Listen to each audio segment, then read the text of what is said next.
So then, hi and welcome to today's Queer Talk, where we're going to talk about a very special story and topic. Thank you all for coming. If there are any questions, don't hesitate to ask. You will get a microphone, so we have it on tape. But also afterwards, there's time for question and discussion if it's maybe too private, whatever you want to ask.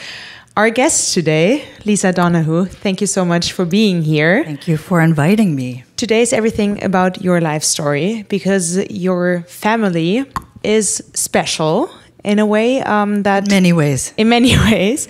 And you're going to talk about it today. The only thing I want to say is you grew up with two dads in a time where that was not common at all. Even today, it's still a big topic. So maybe, introduce you and your family. How did you grow up? Yeah, thank you. It's such a pleasure to be here. I first have to say that this whole experience has been so wonderful, warm, and sweet. So thank you, Queerzeit, and Nele. It's Nele. Yeah. Yeah, I mean, I was born in Pennsylvania, in Pittsburgh, Pennsylvania, in 1964. And I had a mother, too. I had two dads. But it was a time that was, it was essentially verboten, illegal, and not spoken of. So that is my first point that I'd like to make, is it's such a tremendous opportunity and moment in history to be able to freely talk about and have such interest in my life and that story. So you just said, of course, you also have a mother, and you, when you were born, the first years of your life, you grew up with a mom and a dad and like the common family, whatever it was back then. So how was those years when you were mom, dad, you as a child? Tell us a bit about the early days. Yeah, it was pretty typical. So my parents met their first week at college, fell in love, got pregnant, had a baby, got married, and did all that wonderful stuff. My father was an English teacher, and my mother was a stay-at-home mom. And then my parents got divorced when I was 4. So this is Susan McIntosh. She was a French teacher. She still lives in Pittsburgh. She just turned 80. And this is my father, Faber Donoughe, and that is on my 50th birthday. So when they got divorced, my dad stayed local for 2 years in Pittsburgh, and then he moved to New York City in 1970. And what? To be with his partner, his lover, Andrea Veles. The moment when they split up, when they got a divorce, was that already the reason without you and your mom knowing, or was it a divorce and even your dad didn't know where his way will go at one point? That's such a good question, because most people just assume it was a man living in the closet with a wife and a child. And he was, at the time, 28, only 28. So he had genuinely fallen in love with my mother. It was a genuine marriage, but he was still on the range of curious about his sexuality. And so he didn't know what his life would look like. He just knew, or they knew, it wasn't a great marriage. So when did this other important person come into the life of your dad first, and then, of course, in your life? So they met in 1968 and started a letter-writing correspondence and kind of a visiting weekend. My dad was in Pittsburgh and Andrea was in New York, and they started this kind of a relationship. And so Andrea was an opera singer at the Metropolitan Opera House, and so there I am in Andrea's dressing room in 1970. That was my first opera ever. He was the witch in Hansel and Gretel. And first opera, first experience, and my life changed. My worlds became two worlds. So I had my mom and school in Pittsburgh, and then this bohemian arts-filled life with my dad and what I thought at the time, his roommate. Yeah, you just said you thought roommate. So on this picture, it wasn't clear for you that you were there with your second dad, who will become your second dad? Absolutely not. I had the privilege of childhood, right? So I had fantastic parents, great-grandparents, art, music, creative, very creative, happy life with this roommate involved. But the roommate, you liked him from the start? You know, I loved him. I adored him. we have a famous family story. The very first time I met Andrea was in Pittsburgh, and my dad was notorious for running out of gas. We would go on long drives, and he would say, I got this, and then he wouldn't have that. So the very first time I met Andrea, my dad ran out of gas, and we were stuck alone in the car. And then that was like, you know, I was 6, and I was going to prove that I was the most important person in Daddy's life. And so I said, oh, so you're a singer, right? Well, I think I can hold a note longer than you can. So we had a singing conversation. A singing competition was our first encounter. He was fun. A sing-off really with an opera star? That's a big challenge. Yeah. It was great. For how many years was he the roommate before you actually knew what their relationship was? Yeah, I would say that was from the time I was 6, 7 until 15. And that's when my life went from dignity, happiness, roommate status to shame and curiosity and like social acceptance issues, because I had this new idea now in my identity that was about being different and other and a gay family.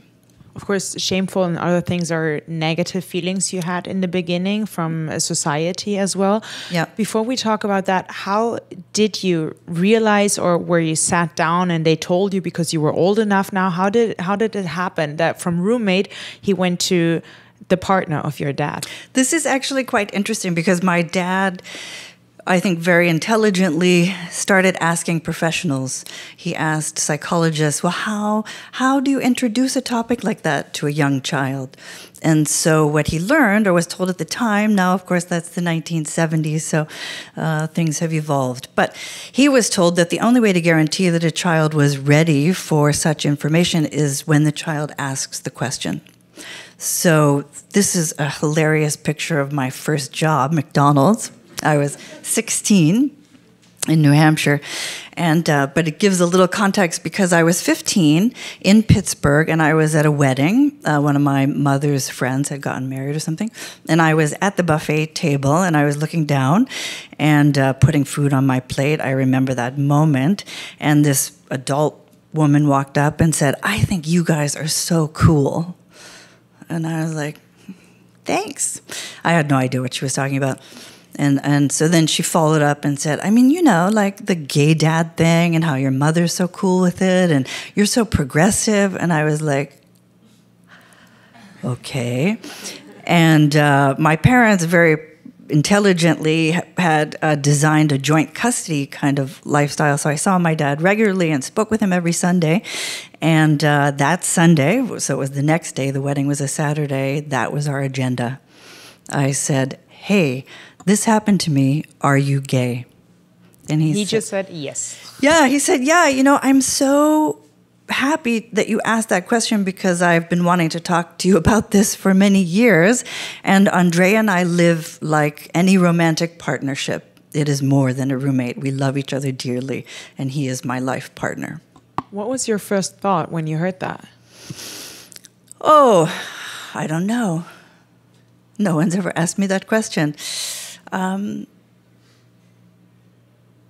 I think it was, well, how does that fit in? How does that fit into societal norms? You know, how I love this person. Andrea was talented, kind, a great cook, took me to vintage stores shopping, and, you know, was my very important person in my life, but I didn't have a label up until that moment. So I don't know. I think I will have to think about that. I don't know that range of emotions. The topic label is a quite hard topic when we look at your new family dynamic now, because of course you had your mom and your dad and the roommate who's not a roommate anymore. So what was he then? Is there a name for it, a label for it, what Andrea was to you and what he was to your whole family? Well, this is a problem for me still to this day, because when I say the words stepfather, that doesn't sound right. and I say the words bonus dad, and that doesn't sound right. So I think I think language is a defining part of culture, and I don't think the culture has caught up yet to the way we live and the way we were living. So you feel like there has to be a word for it? We still need a word for it, or is that something that doesn't need a label? Because sometimes in these days we see that labels are not always the right thing. Maybe people cannot be labeled. I think there's identity, dignity, and respect in a name and a title. I think label I do reject. I think it's not a contemporary way to look at that, but I do think an important person in your life who is a parent has earned a title. So I'm in search of the title. So if maybe that's a topic for later. So how did you call him afterwards? By name? Did you say one was dad, one was father or daddy? Was there any kind of, because if you say dad, of course, now two people would turn around and think you would talk to them. Right. No, he was just Andrea to me, to us. Yeah. How did he react now that he could show you who he really was, not just a roommate, but someone who was so important for your dad and now also for you in a different kind of role? Well, I don't think that our behavior changed at all. I mean, we were just having fun. We built a cabin in the White Mountains of New Hampshire. We had our own sanctuary there. We were gardening and cooking and living a very interesting life. I mean, to be an opera singer and get invited to, often at the Met. Oh, there they are. So this is my father. This is Faber, and this is Andrea Velas in New Hampshire. This would have been maybe late 70s, early 80s. Yeah, I mean, we were just having fun. He would often, by the time I was 15, 16, 17, in this phase, I would often get taken to fundraising dinners. So I would meet patrons. I had dinner with Andrea one night at the Rockefellers were hosting, and Jacqueline Onassis was there. And, you know, I've been to, my first trip to Europe was to London, where he was recording Tosca with Placido Domingo, and we had a funny encounter where Placido was like, "Oh, Andrea, who's this?" And Andrea was like, "Placido, she's 16, come on." Yeah, I mean, we were always living our life, not looking for social acceptance in that sense. But this all sounds very easy and nice, but you also said that from the moment on you knew there was a part of you that felt shameful or didn't know how you would fit into society with this new family. So was there a different life at home? And as soon as you went out, how did you feel when you were out and about? How did you talk about your family to friends or colleagues? Yeah, I think what I did as a young person was compartmentalize. So I would be socializing, and someone would say, "Oh, is your father remarried? Your parents have been divorced for quite a while." And I would say, "No, he's not remarried." Just try not to really answer, get around it. Yeah, because for me, all these conversations were these coming out moments. It was conversational coming out moments, and I wasn't gay. So I thought, well, that's a lot of burden to put on a non-gay person in these social situations. I found it very, very complicated and not so comfortable and not so easy. So who would you tell? Like close friends? Didn't you tell anyone? How was your situation? Because I think it's hard if you cannot share with anyone and talk about your feelings. Yeah, I would tell neighbors, family, friends, you know, everybody that was close by proximity, of course, was aware. But remember that in 1968, 70, my father would have lost his teaching job in the public school system if anyone knew he was gay. So that was a factor. But yeah, by the time I was in early college and in my 20s, I was hanging out, you know, as a fag hag kind of. I was finding my people. So when was the time when you and your whole family, also both of your dads, could live totally free with their story and their relationship? Well, what they did was they did activism through love and through behavior. So if they were invited to a fundraiser, it would not be typical that two men in the early 80s would go together, but they would. So they would live life through that kind of act of dignity. So we never really changed our behavior, but we made a statement with showing up. Do you think, because I mean, the US is big, there would be a difference where you lived with your two dads? Was your area a good place to have this kind of story, or would it be easier to be, I don't know, in California or somewhere else? How do you think the place where you lived was important to your story?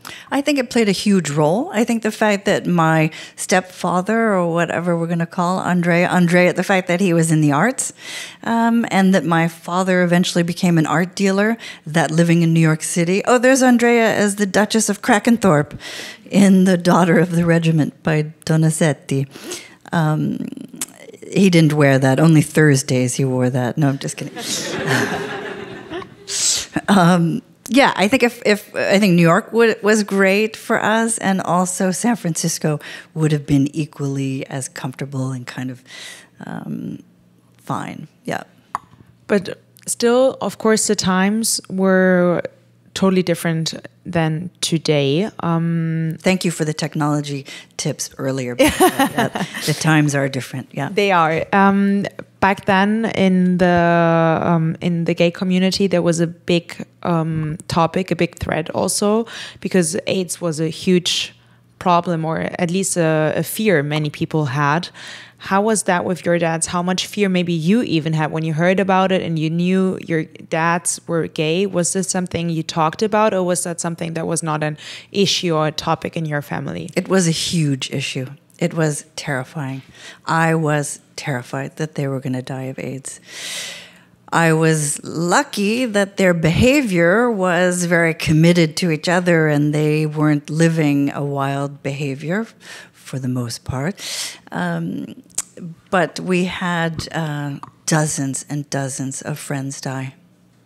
My hairstylist died. One of their family friends was a voice coach who was the lover to Peter Schaffer, who wrote Amadeus, and they were really great friends of ours. And Robert died of AIDS. I was fortunate to visit him before he died. He was in the AIDS ward in a London public hospital. It was just devastating. Yeah.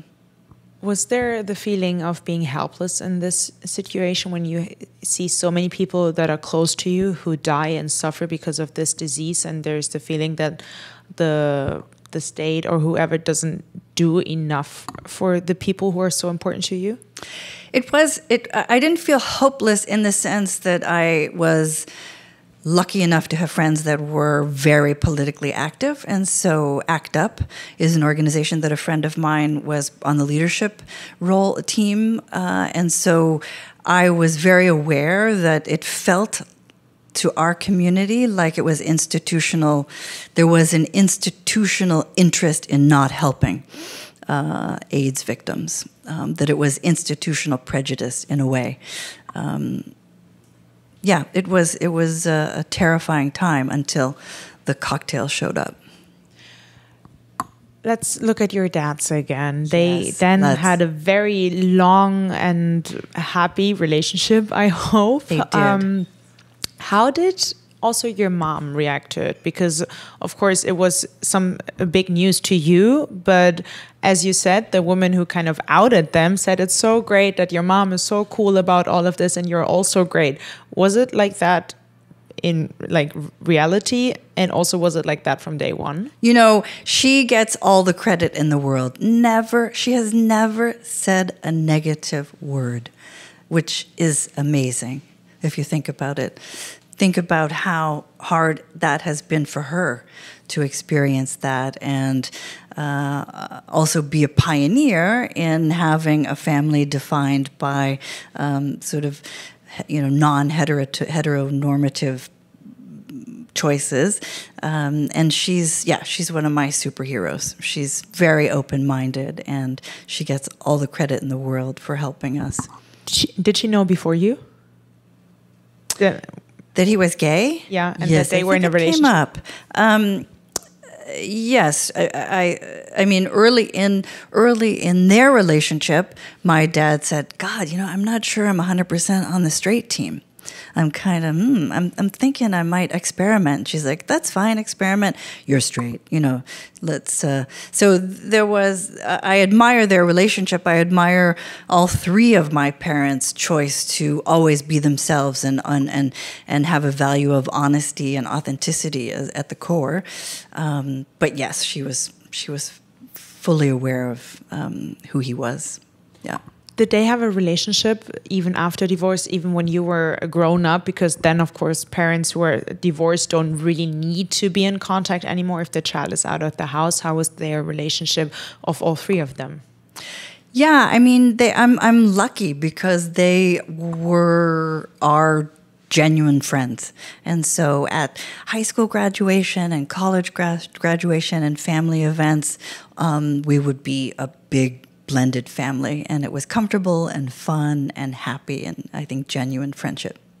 Even today, I already said it's a big topic. Many people have different opinions if it's good or bad for a child if they grow up with two dads, two moms, very different concepts of families today. Do you think there is a right or wrong? In your own experience, you've seen what the negatives could be, but you've also seen what the positive is. There's one more person to give you so much love. Do I think adding a person... could you restate that? Do you think question, that two dads or two moms could be something that you could label as that's not good for a child? No, absolutely not. My God. No. I would say two parents that are on their phone and not present, really bad for this child. I would say that behavior and, there are many other parenting aspects beyond sexuality that I think makes for a good or a bad parenting experience. Does it make you sometimes sad that today it's still a topic and an issue people actually talk about, and it's not normal that, of course, two moms or two dads can raise a child just as good or sometimes even better than a normal family would? How many people still see normal? Yeah, I think it's frustrating. I just think that I have the privilege of seeing so much change that I walk around with buckets of gratitude. So I'm not looking at the little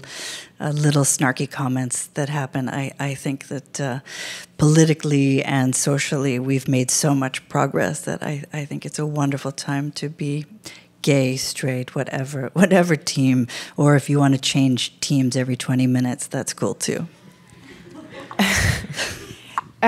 We want to look at your father again, because all of you together had to overcome the loss of your father. Tell me a bit about that time. Yeah, that was really awful. It was a sudden heart attack. So, of course, now with this distance, I realize that's not such a bad way to go. But of course, at the time, I was 30 and got the call and swooped in, flew. I was in New York, and Andrea and my dad were at the cabin in New Hampshire. And so that was a traumatic experience for everyone. I think I cried for all of 1995. My dad had a nervous breakdown. I had to put him in a hospital. It was as bad as it gets. But I think one of the most provocative parts of that experience was what the New York Times said when they called to report the obituary for Andrea. So the phone rang, and my dad answered all the questions. And at the end, it's typical if you have an obituary, the reporter says, and who are the survivors? And my dad said, well, me, of course. At the time, the New York Times used the word companion. And so he said, could we please not call me companion? It sounds like I take Andrea shopping we do more than shop. And they said, no, that's not, he said, I would like to be called life partner. And they said, no, you will be called companion. That's the word we use. And then my dad said, and of course, there's Lisa, our daughter. And the reporter said, and how is she related to Andrea? And my dad said, she's our daughter. She's my biological daughter, but she's our daughter. And the reporter said, we will not include her. She's not part of the family, according to the New York Times editorial policy. So how did you feel when you heard that it's just like you're not his daughter, even though you grew up with him and he was so important in your life? One of the worst days of my life. I mean, how can you be told by an editorial policy that you're not a family? How were the reactions when they actually went through it with the whole story and didn't change it how you wanted it? What was was there any reaction from people outside of your family to that article? Well, I don't think I was really focused on getting through the death and helping my father. So I was kind of bearing those emotions. I think it wasn't until my father decided he was going to write a letter and have a letter writing campaign and try to have the policy changed, which he did. The policy was changed eventually by 2001. The policy was changed. Now they for the last 20 years, they've included children of this combination of family. But is it something, the word companion, also for your dad that hurt him years after? Or was it something he, as you did with your feelings, at one point said, it is what it is? Or was it something that really stuck to him, that the last thing he was called was the companion of Andrea? Yeah, I think it's a total insult. And that's why words are so important. I think that words are the essence of the culture, what's happening in the moment. And so what a joy to have the words life partner now in those obits. Of course, we're already having it here because the story is with so many details we couldn't even talk about now. But your dad did try to put it all together in his words or his thoughts. What were the most important things he wanted the world to know about their relationship and your family? Oh, you're so good at this. You ask the best questions.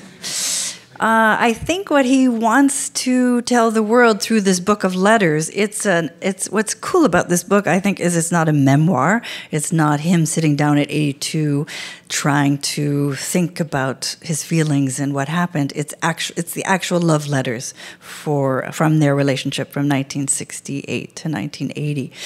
And I think the message of the book is that that beauty matters, and that you have the opportunity to define your life through your action and how you love. And that if you happen to be born in a place and a time where the culture is telling you that you must live in the shadows, you don't have to live in the shadows. Who was the first to speak out, your dad with the book, or you at some point saying, I want to tell our story? Because both of you said, couldn't or didn't want to talk about it in public for quite a few years or a long time in the beginning. Well, let me clarify that. I'm happy. No one invited me before to talk about it in public. So I just want to be clear that there's no shyness around the topic, but it was his idea. So for the last 25 years, he's had this desire to take those letters and transcribe them and do the hard work and really come back at their relationship from the viewpoint of an 82-year-old man, to kind of bring the present and the past together. And so I think it was the gift of the pandemic, where he was sitting in his apartment in New York City on West 13th Street, and he had his computer right there, and more time than ever that gave us this book. When your dad looks on how society and politics changed in all these years, from the struggles they had to what is happening right now, or how the situation is right now for other people who are gay or lesbian or trans, whatever they are, is he happy, or does he think there's still a long way to go? Well, I think that in the context, he's happy, but in the context of the recent Supreme Court decision with Roe versus Wade and sort of this erosion of rights, I think it's a major concern for him. And now do you think he tries to help others, and are you trying to open minds and paths for others, or is it more about being the truest self he can be right now and doing it for himself to like now release all of this and all the feelings he still, of course, has for his life partner? Well, I think for my father, for him, it's this idea of showing gay men in particular that romantic love can be full of the same 19th century values as hetero relationships. I think so. He loves the idea that a 25-year-old can read this book of letters. And in fact, one of the first readers that ever read the manuscript came back to my dad and said, "Faber, I cried. I cried throughout the book, not because of the sad events, but just I've never received a love letter that was so full of passion and romance." And so I think for him, the idea that he can share this this love affair that was happening in the 70s and 80s and 90s that was so full of magic, that for him is a dream come true.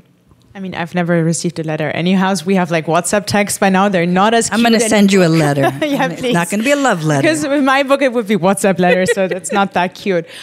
Coming back in the end to a thought you wanted to think about more, what was your first thought when you learned that your dad and his roommates are not actually roommates, but life partners? You wanted to think about that a bit more, and now you had the time, so we're coming back to that. Wow, you're even better than I thought. Okay. I mean, the first words are very negative, Nele. But that's fair enough, too. I think I was horrified. I mean, I think there's a big part of me that maybe every child feels that way. You want to be normal, you want to be accepted, but you kind of like your life. I mean, I didn't really have any major complaints, right?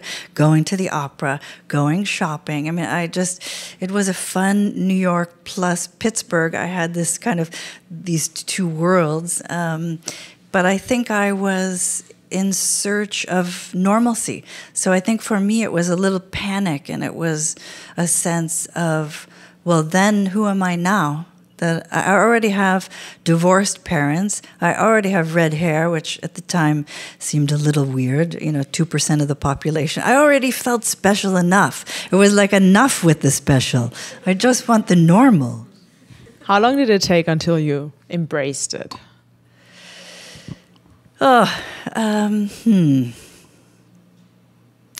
I think it was a pancake. I mean, I think it was like a sandwich. I think I was always embracing it because I adored Andrea and I loved my life. But when I really got proud, I think my life is a story of pride and shame and pride. And so I was proud of us when I didn't have an understanding that we were different. Then I was weirdly in the closet for maybe 15 years. And then since then, I've been like, holy cow, these are the best people ever. They lived and led with their hearts. That's as good as it gets. It is. Thank you so much for sharing this story. And I think the biggest conclusion or biggest question right now is, what are the words for it? So we're still searching for the right terms, because you said yes, there's nothing. So maybe we can talk about that a bit more in a big group setting. So we will find the right words for someone like Andrea, right, that he is to you. And so many other families have people like Andrea to them. So that's a big story. Thank you so much. Thank you. And now there's either the time for public questions if you want to, or other than that, we would open the bar so you then can talk to Lisa about all those amazing things that happened in your life. Thank you so much. Thank you so much. This was so fun. Thank you. I had fun too. Thank you. Any questions? You mentioned that you have buckets of gratitude for the change that's taken place over the years since you've been living in this way, either knowing or not knowing. Is there do you feel like there was a sort of tipping point or something in the culture that made you feel like the change had started, or was it a gradual process? What was your experience? Well, I think the legalization of gay marriage on a federal level just made it like, yes, okay, all right. That's equity. Yeah. Hi. Hi, Simon. I asked myself, was it also for your dads, like besides the family or like very Christian people, did they ever had like struggles even when think of growing up when like you had your school running and there are like parents' evenings or stuff like that? Did they ever like had like bad situations with like teachers or stuff like that when they came out with their like how your family was?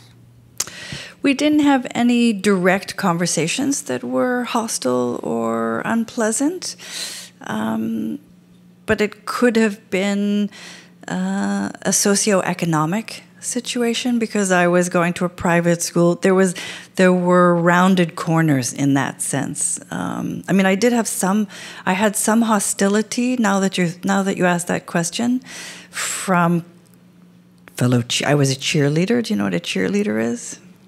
No. And I did have hostility from other 8th graders, from other 13-year-olds directed at me. And my mother was also teaching in that same school, so I don't know if it was coming from that. But I definitely had a sense that we were outside of the normal in the public school system. Was there also a point like for me living as a gay man or a queer man in Berlin, it's like always when you go out of your bubble, like you have your friends and your people at work who are very like open-minded and you live your life and no one complains about it. And when you step out of the bubble, like when you're on holiday, when I me and my boyfriend holding hands or stuff like that, people are like very like get aggressive even when you are more in a country where it's not that accepting as maybe the New York was or Berlin is nowadays. Did you had any experience with that? Or? You made me think of you made me think of a moment that my dad and I were traveling on vacation in Eastern Oregon, and so Oregon, where I live in the summers, has a progressive west part of it, but 2/3 of the state are ranchers and very conservative Republicans. And I remember being with my dad at a cafe in Eastern Oregon, and I looked at him, and he looked at me, and we decided we were about to be gay bashed, and we left that diner. Because not only was it like small town, sometimes in small towns it's like, who's that, hey, Fred, who's that? It's a different person. So it was a little bit of like outsider, but then it was like, and who's the fag with her? And, it was just, yeah. But we're bad motherfuckers, so we had it. Thank you very much. So if that was all the public questions, now there's time for wine and more questions. Yay! For you.